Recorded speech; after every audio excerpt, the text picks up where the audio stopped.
हैं humidity and precipitation. तो सबसे पहले हम ह्यूमिडिटी के बारे में जानते हैं कि जल वायुमंडल में अपने 3 रूप में मौजूद होता है।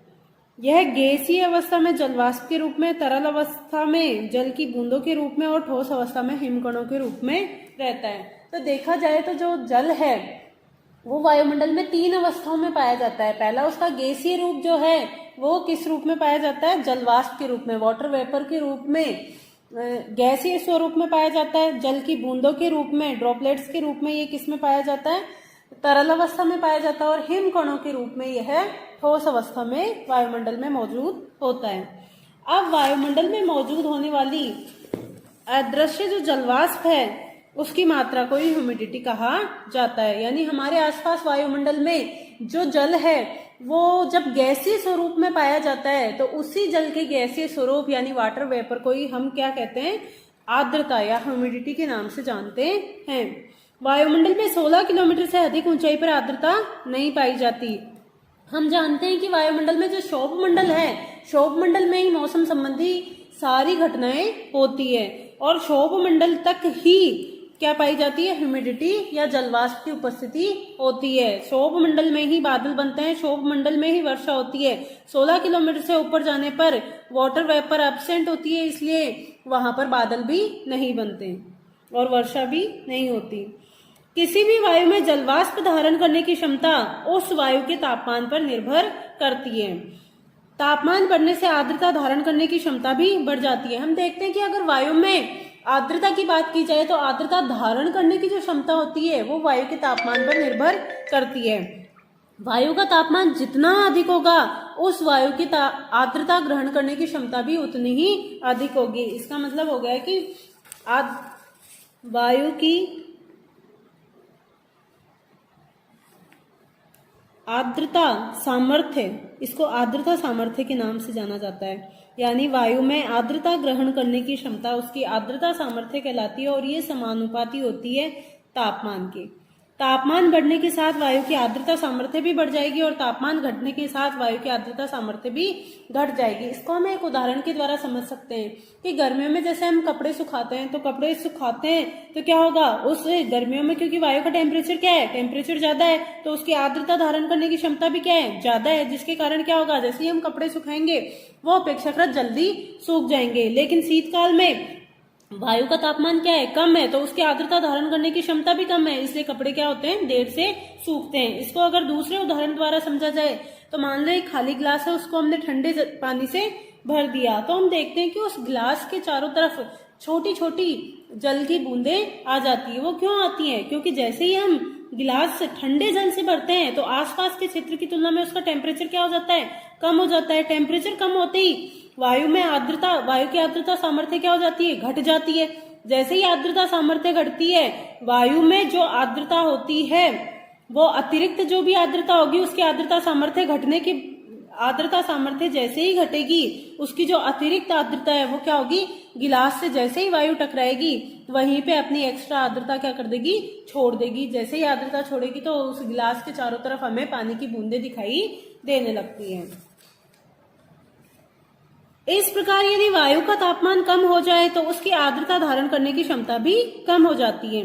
वायुमंडल की आर्द्रता को निम्नलिखित रूपों में व्यक्त किया जाता है। अर्थात आर्द्रता यानी ह्यूमिडिटी के मुख्यतः 3 प्रकार होते हैं। पहला होता है एब्सोल्यूट ह्यूमिडिटी, दूसरा होता है स्पेसिफिक ह्यूमिडिटी और थर्ड होता है रिलेटिव ह्यूमिडिटी।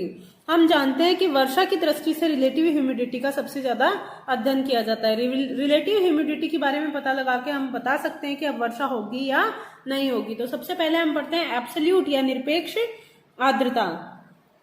हवा की प्रति इकाई आयतन में मौजूद जलवाष्प की मात्रा को निरपेक्ष आर्द्रता कहा जाता है। इसे ग्राम प्रति घन मीटर के रूप में व्यक्त किया जाता है। यह कोई विश्वसनीय सूचकांक नहीं है। क्यों नहीं है? क्योंकि तापमान और वायुदाब में परिवर्तन के साथ ही हवा के आयतन में भी परिवर्तन हो जाता है। इस प्रकार निरपेक्ष आर्द्रता भी परिवर्तित हो जाती है। तो हम एब्सोल्यूट ह्यूमिडिटी की जब निरपेक्ष आर्द्रता की बात करते हैं तो देखते हैं निरपेक्ष आर्द्रता क्या होती है? वायु के प्रति इकाई आयतन में, अर्थात वायु का आयतन में मौजूद, ठीक है, देखो हवा के प्रति इकाई आयतन में विद्यमान जलवाष्प की मात्रा, ठीक है, जलवाष्प की कितनी मात्रा है, जलवाष्प की मात्रा हम देखेंगे ग्राम में, ठीक है, एक तरीके से वेट ही हो गया ये भी इसका, ठीक है।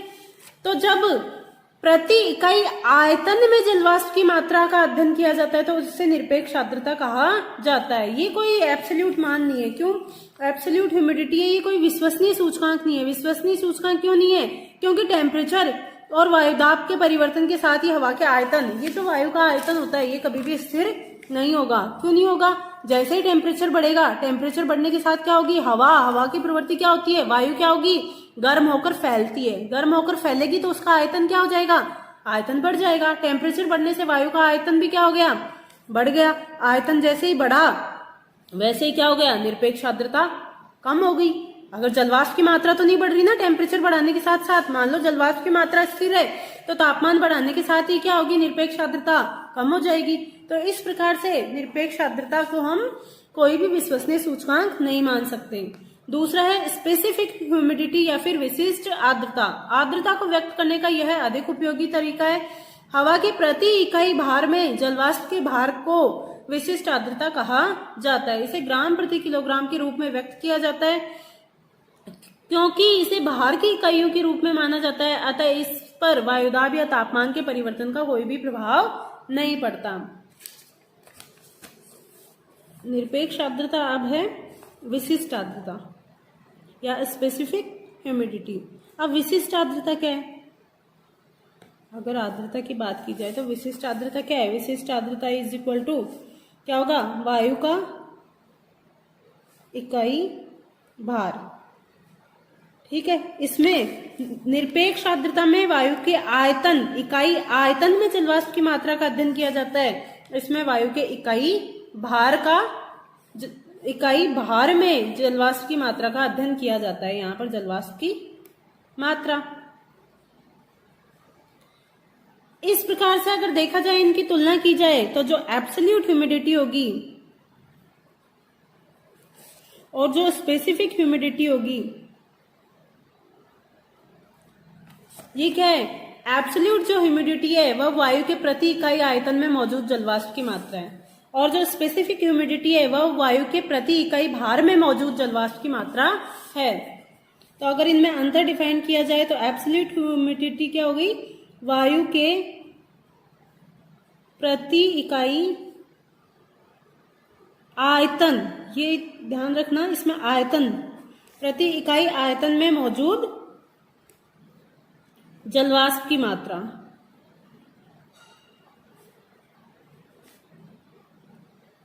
और अगर स्पेसिफिक ह्यूमिडिटी की बात की जाए तो वायु के क्या होगी, प्रति इकाई भार में मौजूद जलवाष्प की मात्रा।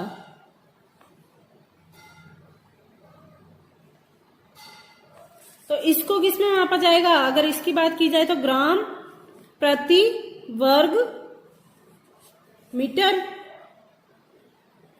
ठीक है, ग्राम प्रति वर्ग घन मीटर, घन मीटर हो जाएगा, वर्ग नहीं होगा। वर्ग क्यों नहीं होगा, क्योंकि हम आयतन की बात कर रहे हैं तो आयतन में लंबाई, चौड़ाई इंटू ऊंचाई तीनों का अध्ययन किया जाता है। क्षेत्रफल में सिर्फ लंबाई और चौड़ाई का अध्ययन किया जाता है तो वहां वर्ग आता है, जबकि आयतन में लंबाई, चौड़ाई यानी तीनों विमाओं का ध्यान रखा जाता है, इसलिए यहाँ पर क्या आएगा, ग्राम प्रति घन मीटर। और यहाँ पर अगर बात की जाए तो ग्राम प्रति, क्योंकि प्रति इकाई भार की गणना कर रहे हैं हम, तो ग्राम प्रति किलोग्राम, यानी 1 किलो वायु में उपस्थित जलवाष्प की ग्राम में मात्रा उसकी स्पेसिफिक ह्यूमिडिटी कहलाती है। 1 घन मीटर वायु के आयतन में उपस्थित जलवाष्प की मात्रा उसकी एब्सोल्यूट ह्यूमिडिटी कहलाती है।